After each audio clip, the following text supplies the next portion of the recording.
Hey everyone! Today I'm going to show you how to use GitHub Desktop with Godot. Version control is essential for managing changes in your project, and GitHub makes it easy. Let's get started. If you don't have a GitHub account, head over to github.com and sign up for a free account.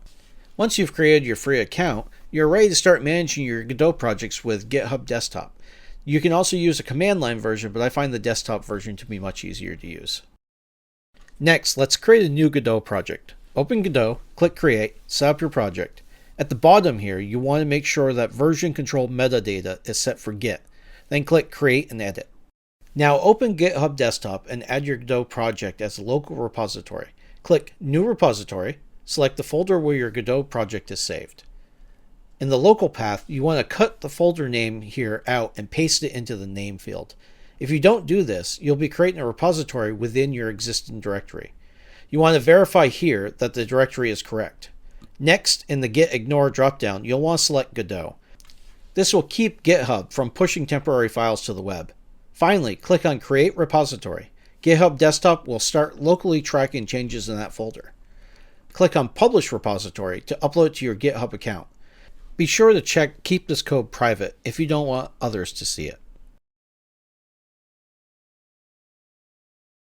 It's time to make your first commit. Make some changes in Godot. Here I added a water drop sprite. In GitHub Desktop, select the Changes, add a meaningful message like Initial Commit in the summary field, and then click Commit to Main. The changes are saved locally until you select Push to upload your changes to GitHub. Now let's talk about branches. These are perfect for experimenting or adding new features without affecting your main project. Create a new branch in GitHub Desktop, make some changes in Godot, and commit those changes. When you're ready, go back to the main branch and click Choose a branch to merge into main. If you're collaborating, you can also create a pull request on GitHub to review changes before merging. One thing to watch out for is how Godot handles file caching. It sometimes adjusts the scene files when you open or close them.